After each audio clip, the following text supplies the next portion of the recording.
The vast expanse of the Zerai Imperial Complex was a marvel of galactic architecture, a sprawling palace that blended ancient stone with cutting-edge technology in a way that defied earthly logic. Marcus Webb, a seasoned yet modest ambassador from Earth, had been assigned to the Unity Festival with the simple mandate to represent humanity's interests without causing any interspecies incidents. He had spent weeks studying the Zerai, their elegant pointed ears, their skin tones that shimmered like polished metals, and their strict social codes where physical contact was a language unto itself laden with meanings of intimacy, alliance, or affront. As he navigated the crowded corridors, the air thick with the melodies of alien languages and the scents of exotic spices, he felt the weight of his responsibility. The festival was in full swing, delegations from dozens of worlds converging in a display of unity that masked underlying tensions. Marcus's suit, a tailored black ensemble with Earth's emblem on the lapel, felt constricting in the humid air, and his wrist communicator beeped with reminders of the cultural presentation he was late for. The Hall of Luminous Heritage was somewhere ahead, but the palace's maze-like layout had him turned around, corridors branching in unexpected directions as if designed to confuse outsiders. Pushing through a throng of taller beings, Marcus dodged a group of the Nari, their insectoid bodies clicking in conversation. The Zerai hosts moved with grace, their robes flowing like liquid silver, but the crowd was a chaos of forms and sizes. Someone behind him, a bulky Gorvian perhaps, shoved past with impatient force, sending Marcus stumbling forward. His chest collided with the person in front, a soft impact that sent a shock through his body. Instinctively, his hands grasped her shoulders to steady himself, fingers brushing the smooth fabric of her robe. The contact was brief, but in that instant, he felt the warmth of her skin, the subtle curve of her form, and a jolt of something inexplicable attraction, mixed with immediate regret. He pulled back, face flushing with embarrassment, as the corridor fell into an unnerving silence. All eyes turned to them, the hum of translators halting as if the palace itself held its breath. The woman he had bumped into turned, her golden eyes locking on his with an intensity that made his heart skip. She was Zerai, her dark hair braided with jewels that caught the light, her skin a rich bronze that glowed, and her pointed ears adorned with delicate rings. Her robes were royal purple, embroidered with symbols of power, and her presence commanded the space around her. "I am so sorry," Marcus blurted, bowing deeply as his training kicked in. "It was an accident. The crowd pushed me, and I lost my balance." "I meant no offense." The words tumbled out, his voice steady but his mind racing. He knew the rules. Touch without permission was taboo, especially with nobility. Around them, whispers erupted, his translator picking up fragments like human clumsiness and royal insult. The woman's expression was unreadable, a mix of surprise and something deeper, perhaps curiosity. Before he could say more, guards emerged from the crowd, their armor humming with energy shields, hands on weapons. They encircled her protectively, one stepping toward Marcus with a glare. "Credentials," the guard demanded, his voice a translated rumble. Marcus presented his holographic pass, his hands shaking slightly. The woman raised a hand, halting the guards. "Stand down," she said, her voice melodic yet authoritative, carrying the weight of command. "Bring him to the private audience chamber. I will speak with him alone."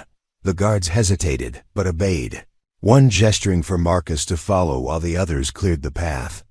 As they moved, the crowd parted, eyes following with a mix of horror and fascination.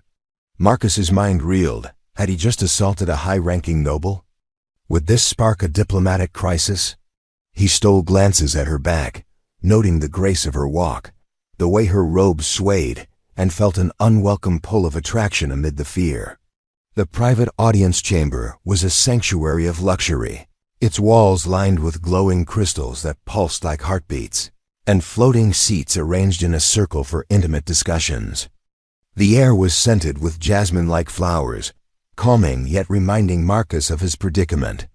The woman crowned Princess Zaralyn, as she would reveal, shed her outer robe, revealing a fitted gown that accentuated her elegant figure. She seated herself, gesturing for Marcus to stand before her. The guards positioned themselves at the door, vigilant but distant. "Your name," she said, her golden eyes studying him like a puzzle. "Marcus Webb, Earth's ambassador to the festival," he replied, keeping his gaze lowered. "Your Highness, I apologize profusely." The contact was unintentional. She tilted her head, ears twitching in thought. "Do you know the significance of touch in our culture? It is a bond, a declaration. For a stranger to touch royalty is—" She paused, searching for the word. "Profound," Marcus nodded, sweat beading on his forehead. "I do, and I regret it deeply." A faint smile crossed her lips, softening her features and making her even more striking. "I am Crown Princess Zaralyn Tel Zerai, heir to the Empire. Your accident could be seen as assault, punishable by law. But I see no malice in your eyes, only honesty." The words hung in the air, a lifeline amid the storm. Marcus met her gaze briefly, seeing not anger but intrigue. "Thank you for your understanding," he said. "I would never intentionally disrespect you or your people." She leaned forward, her presence filling the room. "Tell me, in that moment of contact, what did you feel? Be honest." The question caught him off guard, and he answered truthfully. "Surprise, then, admiration. You are beautiful, Your Highness, the way the light plays on your skin, the strength in your posture." But then panic set in. Her eyes widened slightly, a flush coloring her cheeks. "Beautiful? Not the scripted compliments I receive from courtiers. You saw me as a woman, not a title." The guards shifted uncomfortably, but she waved them silent. "The court is a cage of politics," she confessed, her voice lowering. "Suitors seek my hand for power, not passion." Your touch, accidental as it was, felt real, a spark of something genuine. Marcus's heart raced, the air between them charged with tension. "I didn't mean to intrude on that." She stood, approaching closer than protocol allowed, her scent enveloping him. "Perhaps you did without knowing. I choose to interpret this as a courtship gesture, bold and unexpected. You will join me at the royal banquet tonight as my guest." The declaration stunned him. "Your Highness, I am honored, but—" She silenced him with a look. "It is decided. Go, prepare. We will explore this spark further." As the guards escorted him out, Marcus felt a whirlwind of emotions, fear, excitement, and an undeniable attraction. Back in the human delegation's quarters, the team was in uproar. "You bumped into the princess?" Ambassador Chen exclaimed, her face ashen. "This could destroy our relations." Marcus recounted the events, the invitation eliciting gasps. "She's seeing it as romance?" A colleague asked, incredulous. "Be careful, Marcus. Politics and passion are dangerous." As he dressed for the banquet, Marcus pondered the princess's words.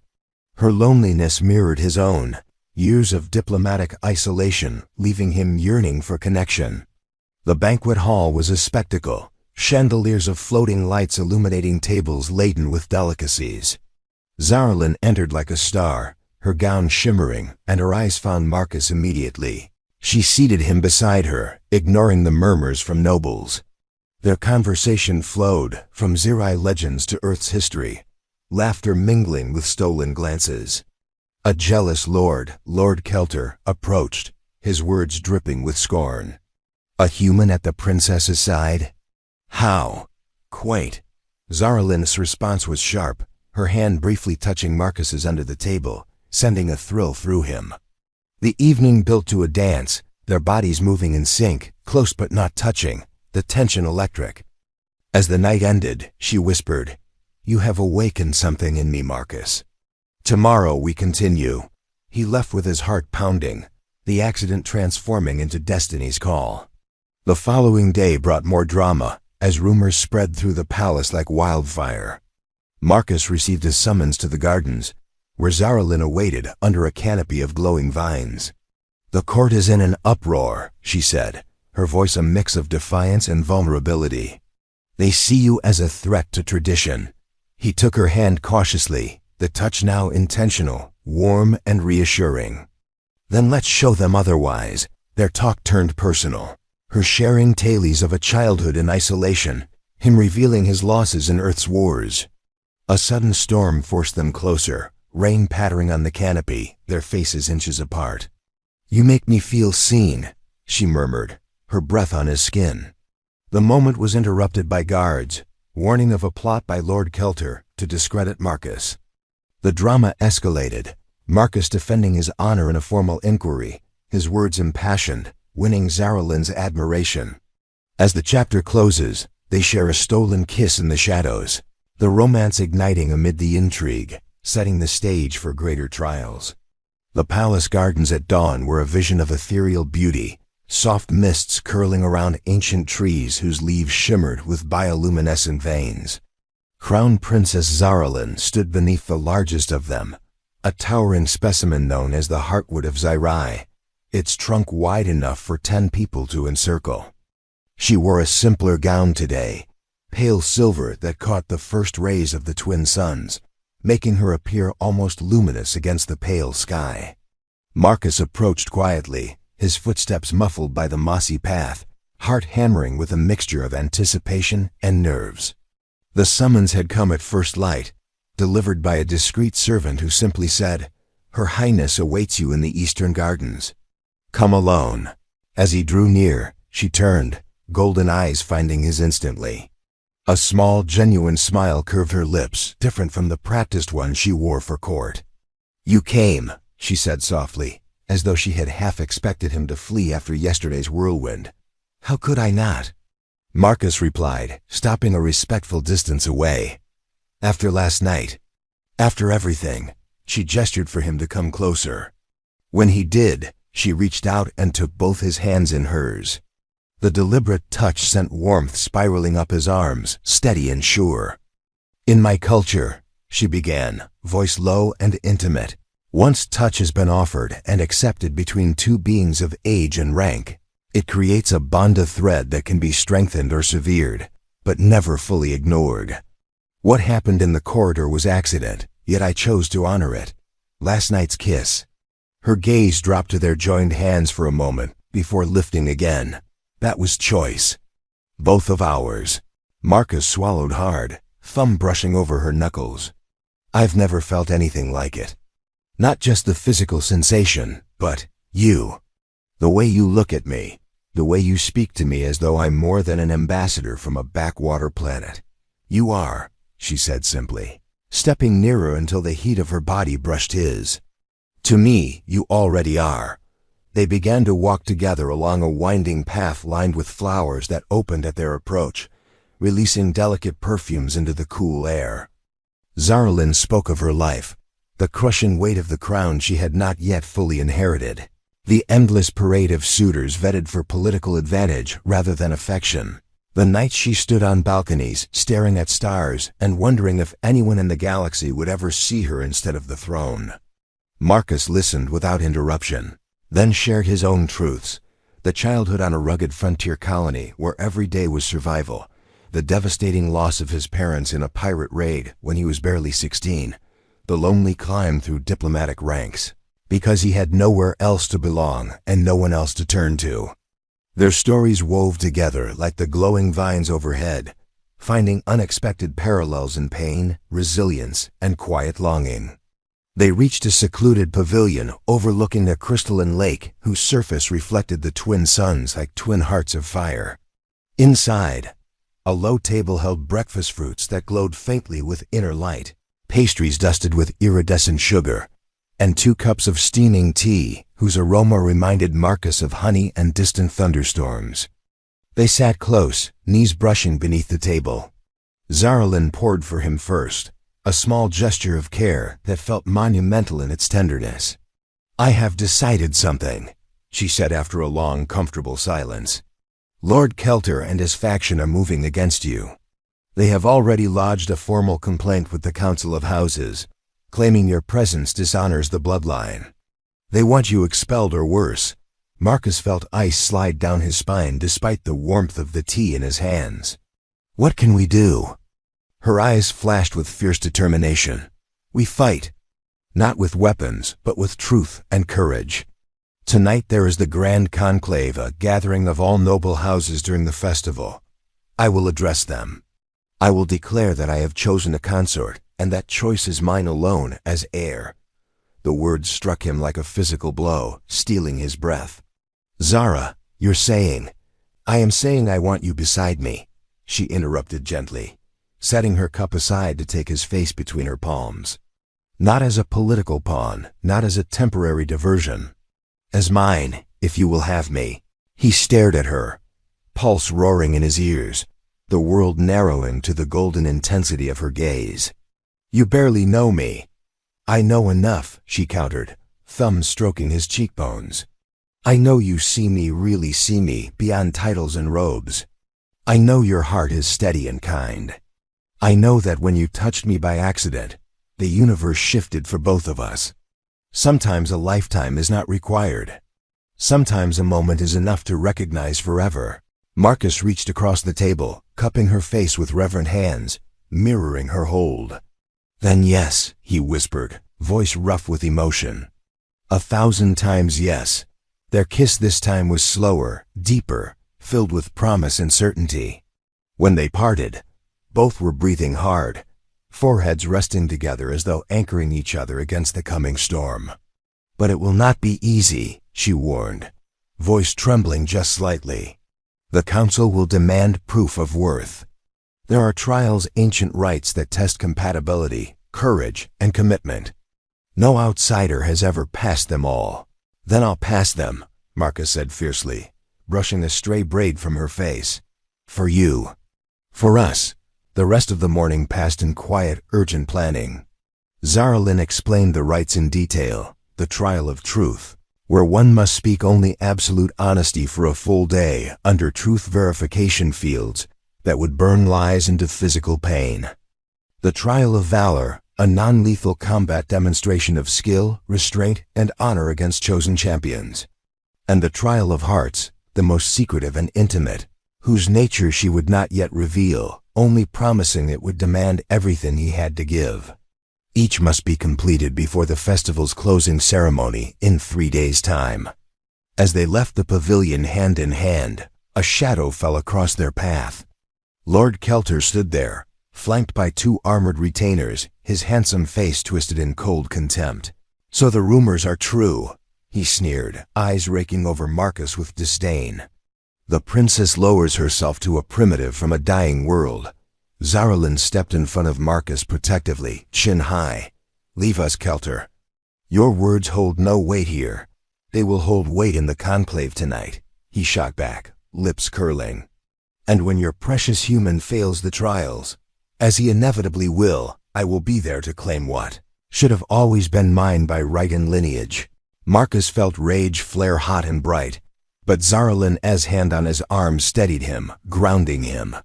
"We shall see," she said coolly, voice like tempered steel. "Now go, before I have you removed from these gardens by force." Kelter gave a mocking bow, eyes glittering with malice, then departed with his retainers. The threat lingered like smoke in the air.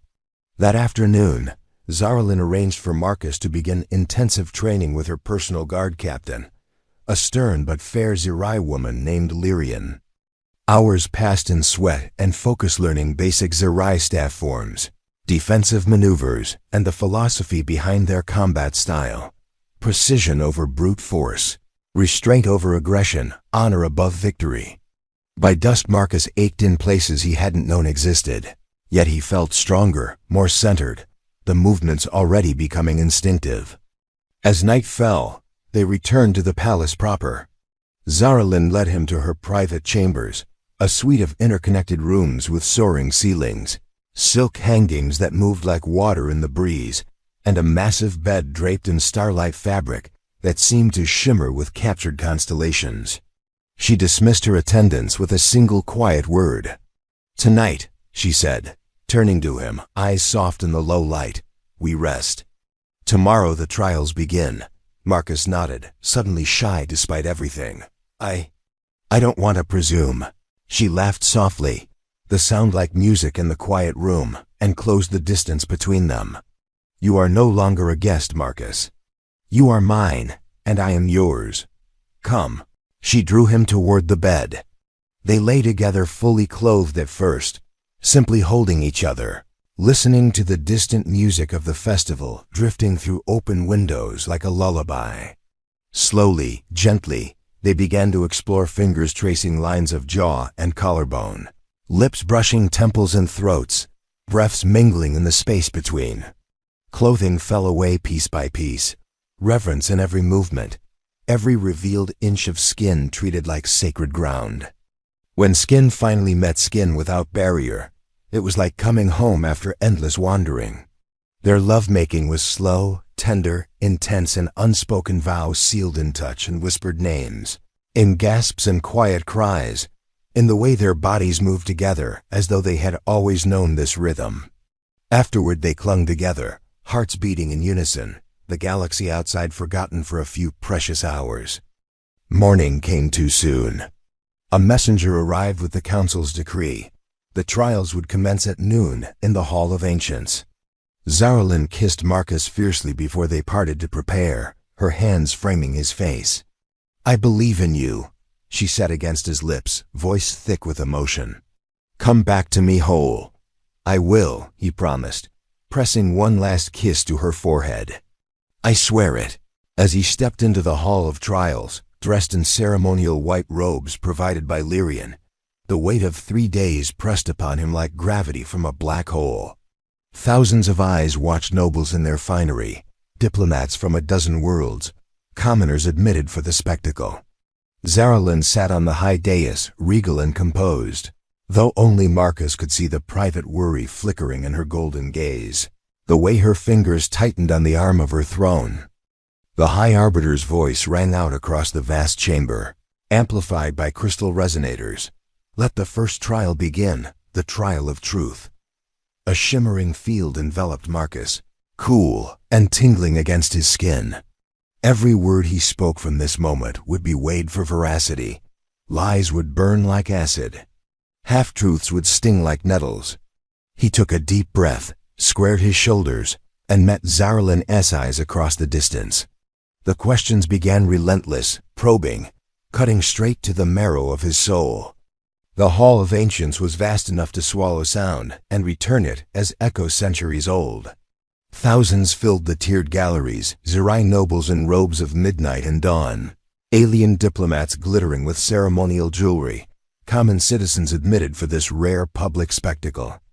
High above them all sat the Council of Houses, 12 stern figures draped in ceremonial black, their faces carved from stone and judgment. At the center of the circular floor stood Marcus, clad in the stark white of a trial candidate, the shimmering truth field already wrapped around him like invisible chains of light. The field hummed faintly against his skin, a constant reminder that every syllable would be weighed in fire. The High Arbiter, an ancient Zerai woman whose silver braids reached the floor, rose from her throne. Her voice carried without effort, amplified by the hall's crystal architecture. "Marcus Webb of Earth, you stand accused of improper claim upon the person of Crown Princess Zaralyn Tel Zerai. You have invoked the ancient right of courtship by challenge. The Council grants this petition on condition that you survive 3 trials of worth. Fail any, and you will be stripped of status, expelled from Zerai space, and barred from all future contact with the princess under penalty of death.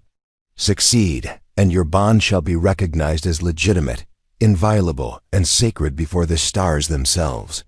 Marcus felt the weight of every gaze in the hall. He sought Zaralyn on the royal dais.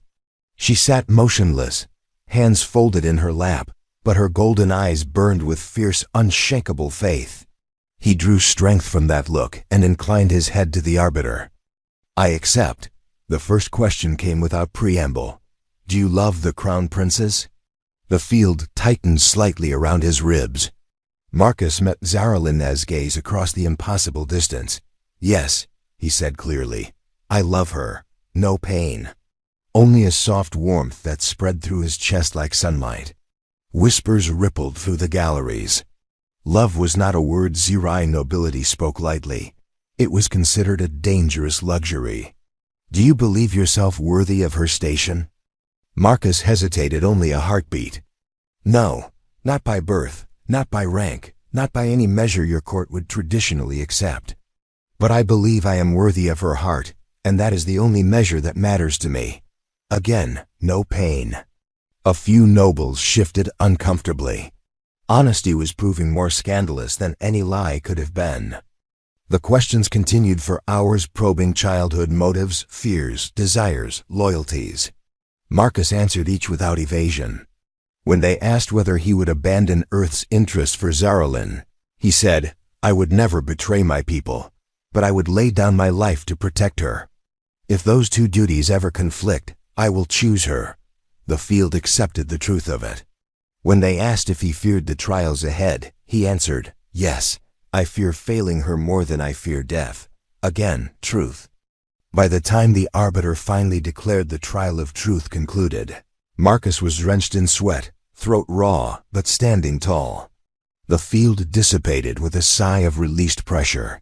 The galleries erupted, some in outrage, some in reluctant admiration, a few in open tears at the naked vulnerability he had offered before an entire empire. Zaralyn's expression never wavered, but Marcus saw the sheen of moisture in her eyes, the slight tremble of her lips. The arbiter raised a hand for silence. The trial of truth is past. Proceed to the trial of valor. The floor of the hall descended smoothly into a sunken arena 50 meters across. Sand the color of old gold rose to ankle depth. From shadowed arches stepped 3 Zirai champions, each wearing only ceremonial belts and wrist guards, bodies painted with swirling silver glyphs of protection and honor. They carried long, flexible staffs of black wood, tipped with softly glowing crystals. The rules were simple. No killing blows, no dishonorable strikes, yield or be rendered unconscious. 3 against 1. The crowd's roar was deafening. Marcus had trained for less than a day. He knew he should have been terrified. Instead, he felt strangely calm. Every bruise Lyrian had given him, every correction, every lesson in balance and breath now lived in his muscles. The first champion lunged. Marcus sidestepped, using the staff's momentum against its wielder, redirecting rather than blocking. The second came low. Marcus leaped, twisted midair, and brought his own staff down in a controlled arc that struck the champion's shoulder, numbing the arm without breaking bone. The third was faster, more vicious, Lord Kelter's personal retainer, judging by the snarling glyphs. This one fought dirty, feinting high then striking low at Marcus's knee. Pain flared white-hot up his leg, but Marcus refused to fall.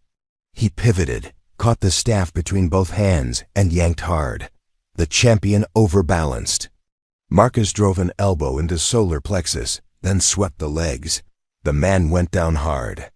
One by one the champions yielded, bruised, winded, but alive and conscious. Marcus stood in the center of the arena, breathing like a bellows, blood trickling from a split lip, left knee buckling slightly. The crowd was on its feet, roaring approval and disbelief in equal measure. From the royal dais, Zaralyn rose. For the first time since the trials began, she spoke, voice cutting through the din like a blade. "Enough. He has proven valor beyond what any outsider has ever achieved. Let the final trial commence." The arena floor rose again. The sand vanished, replaced by smooth black marble veined with silver. A single circular platform rose in the center, 10 meters across, surrounded by a low wall of translucent energy. The arbiter's voice rang out once more. "The trial of hearts is the oldest and most sacred. It requires no audience. The candidate and the princess will enter the chamber alone. What transpires within is witnessed only by the ancestors and the living universe. They will emerge together, or not at all." A door of light appeared in the wall behind Zaralyn. She descended the dais steps with measured grace, never taking her eyes from Marcus. When she reached him, she took his bloodied hand without hesitation, lacing their fingers together. "Are you ready?" she whispered. "With you?" "Always." Inside was neither room nor cavern, but a pocket of star-strewn darkness that stretched forever in every direction. Gravity was gentle, almost absent. Stars burned cold and close, nebulae drifted like living silk. In the center floated a single platform of translucent crystal. Upon it rested two cushions facing each other, and between them a small bowl filled with liquid starlight. Zaralyn guided him to sit. When they were settled knee to knee, she took both his hands again. "This trial has no weapons, no pain, no audience," she said softly. "Only truth deeper than words. We drink from the same cup. We share memory, fear, dream, desire, everything. There is no hiding. If our souls are not compatible at the deepest level, the bond will shatter us both. If they are," she swallowed. "If they are, we become one soul in two bodies forever." Marcus lifted the bowl first. It was warm against his palms. He met her gaze. "I'm not afraid of what you'll see in me," he said. "I'm only afraid you'll see it and still choose me." She smiled through sudden tears. "I already have." They drank together. Memory crashed over them like twin tidal waves. He saw her childhood isolated in the palace, taught to command before she could laugh. Every friend vetted for loyalty, every tear hidden behind perfect composure. He felt the ache of never being allowed to simply be a girl who wanted to run barefoot through rain. She saw his frontier childhood, the red dust of colony worlds, laughter with siblings long dead. The night pirates came, and he hid under his mother's body while they burned everything. She felt the hollow terror of being the only survivor, the guilt that never quite faded. They saw each other's quiet dreams, her longing to walk among her people unrecognized, to love without politics. His yearning to build something lasting, a family, a home, a place where no one had to fight to belong. Desire came next, raw, unguarded. The way she had first noticed the warmth of his accidental touch and felt her heart stutter. The way he had watched her walk away after the banquet and known, bone deep, that he would follow her to the edge of the galaxy. Fear followed. Her terror that she would doom him, that the court would destroy him. His dread that he would fail her when it mattered most. Through it all ran a golden thread, steady, unshakable love. Not the fragile infatuation of new passion, but something older, deeper, as though their souls had recognized each other long before their bodies met in a crowded corridor. When the memories finally ebbed, they were both weeping openly, foreheads pressed together, breathing in ragged harmony. The starlight in the bowl flared once, bright as a supernova, then softened to a gentle glow. They had passed. The darkness parted. They stepped back into the Hall of Ancients hand in hand. Silence greeted them, absolute stunned silence. Then Zaralyn lifted their joined hands high. "Behold," she declared, voice ringing clear and unbreakable, "my chosen consort. Marcus Webb of Earth. My heart. My equal. My forever." The hall exploded. Cheers, sobs, outraged shouts, applause, everything at once. Lord Kelter surged to his feet among the council benches, face purple with fury. "This is an abomination. An outsider cannot." Zaralyn turned on him like a storm breaking. Silence, one word. The entire hall obeyed. She stepped forward, Marcus at her side. "The trials are complete. The bond is sealed. Any who challenge it now challenge me, and through me, the throne itself." Kelter's mouth opened, closed. He sat. Zaralyn turned back to Marcus, softer now, only for him. "Will you stand with me?" she asked quietly. "Not behind me. Beside me. Always." He lifted her hand to his lips, kissed her knuckles. "Always," he vowed. She smiled, brilliant, radiant, free. Then let the festival truly begin. The Grand Conclave Hall had never been so alive. Every crystal chandelier blazed at full intensity, throwing rivers of rainbow light across the gathered thousands. Banners of every allied world hung from the vaulted ceiling like frozen waterfalls of color. Music Zerai strings interwoven with human percussion, and the Nari chimes swirled through the air, in celebration rather than ceremony.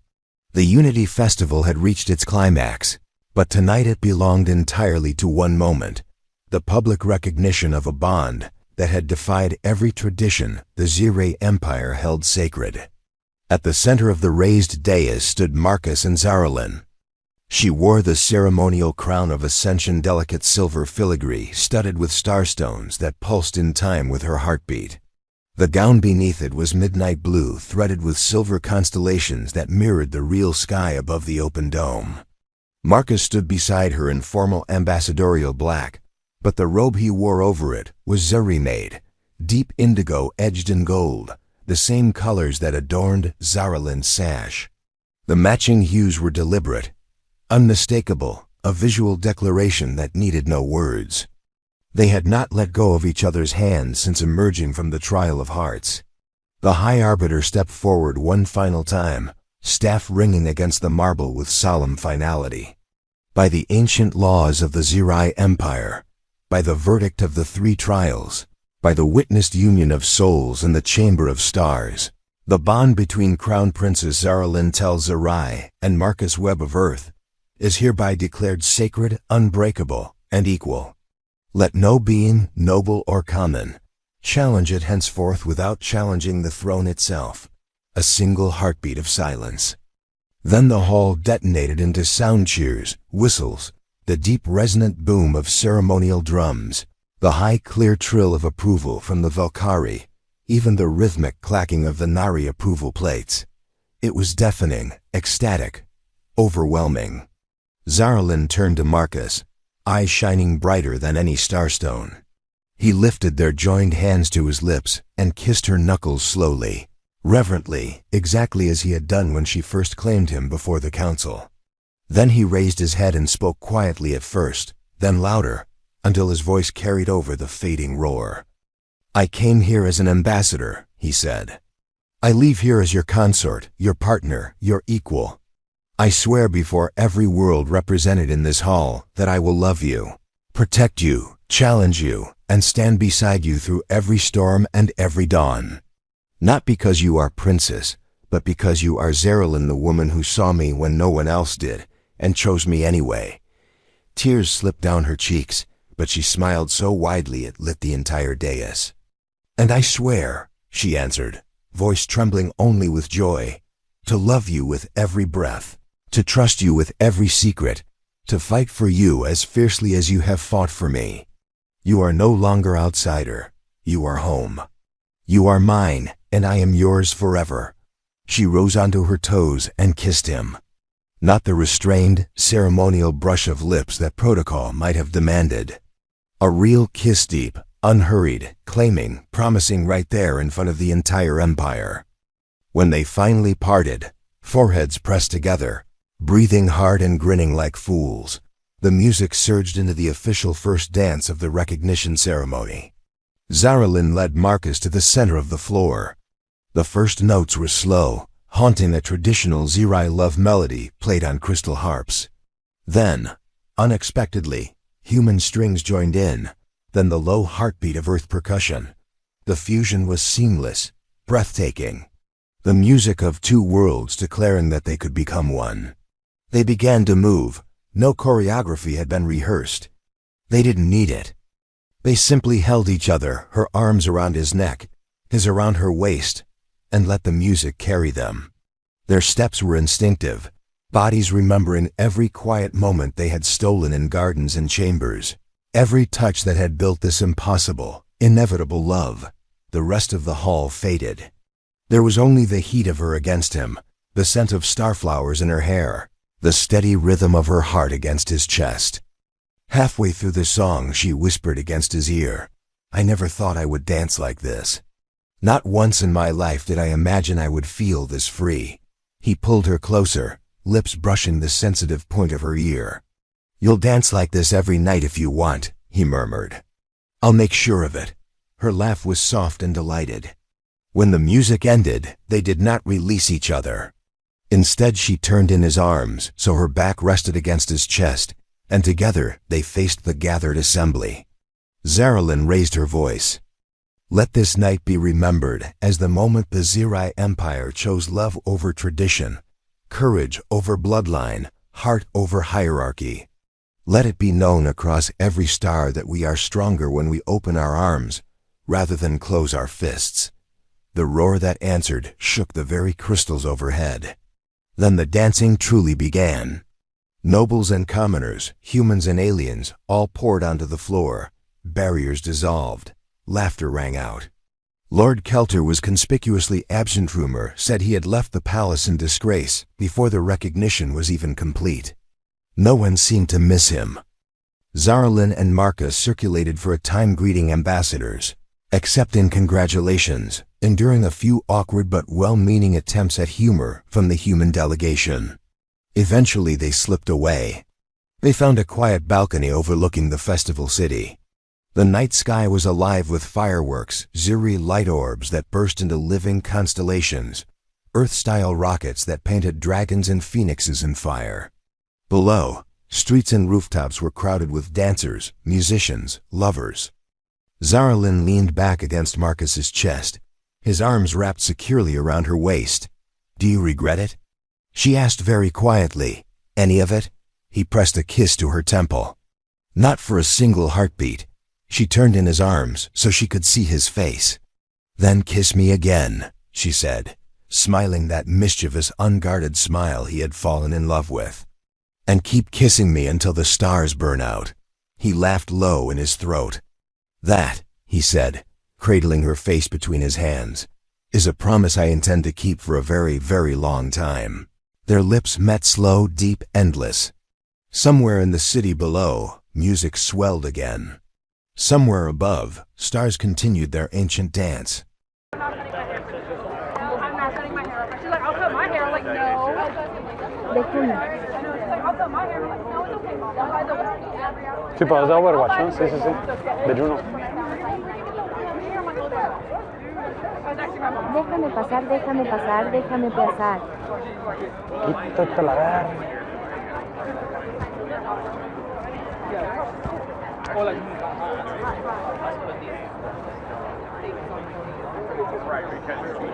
Nah, güey, pero esta pendejada es por culpa de convención, vaya, de la convención, güey. Pero verga, pinche mosquito.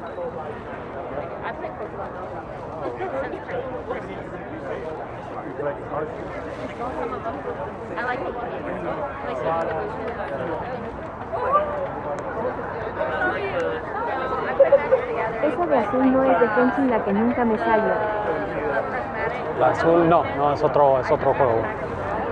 Es parte de Hoyoverse, pero es otro juego.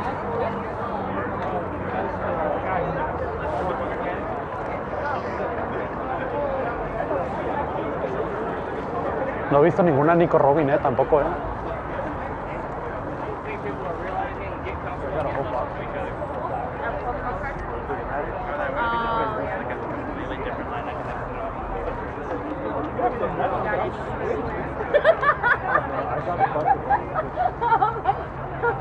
You got it. You can't serve Patrick yelling at me. Yeah, it was a foil Flareon.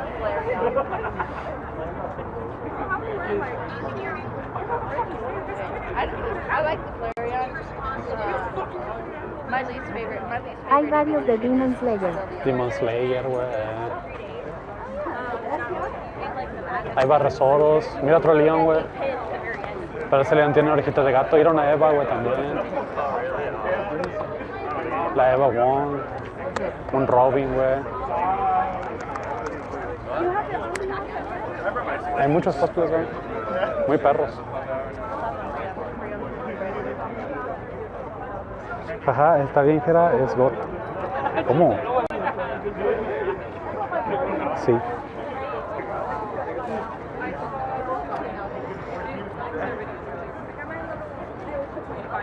Venga, toma, ¿qué traes puesto en esto?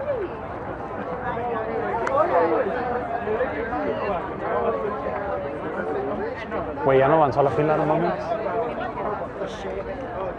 ¿Qué pedo? Vi el clip del Tesla Wii, se ve perro en Wii. Sí, güey.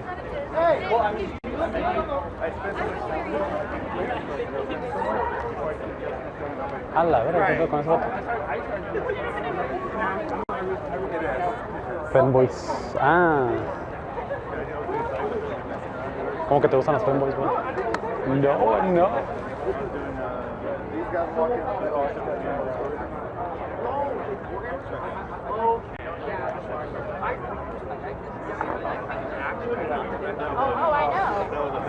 Ya estoy listo con mi cosplay. ¿No te ha tocado algún hediondo? ¿Algún hediondo? No, huele muy limpio ahorita, huele muy verga. Siento que la mayoría que vienen con cosplays o así, No sí se malo. bañaron. Tengo un sagüevo. No, que no, que no.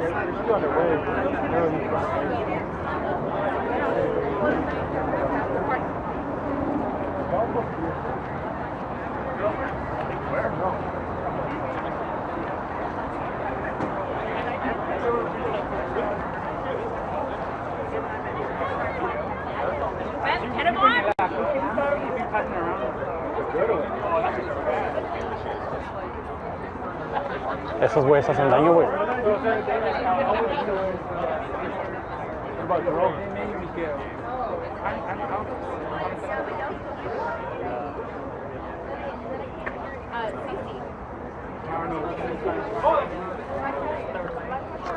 ¿Me compras un punto de Ariel? De rem, eso no hay, no hay de eso, güey. De eso no hay cosplays, creo, sí. No, no hay funcos de eso, güey. De rem no hay. No creo.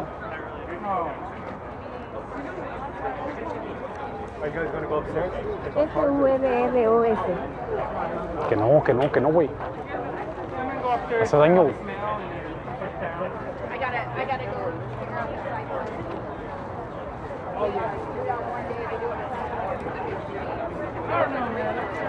Ah, qué perro, güey. Mira, güey. Hubieras llevado una... Está perro, güey, ese cosplay, güey. ¿Se han visto? ¿Cómo se llama el pinche cosplay ese, güey, del vato este? Es del mafioso, güey, que era un mafioso y se casa con su esposa, se hace un mandilón, güey. Pero está mamadísimo el vato. No sé cómo se llama el anime, se me olvidó.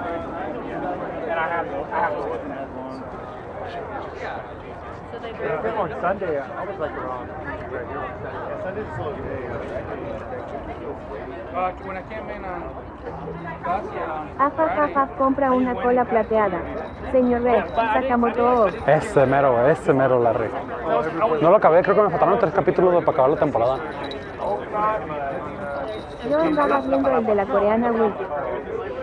De la coreana, no sé, cabrón, güey.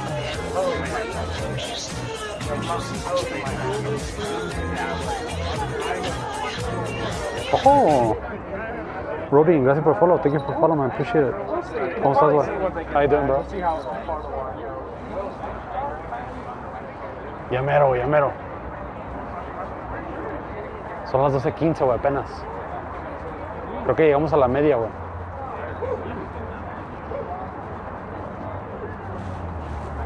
Ya mero. Había uno de las Font RX. Fonts.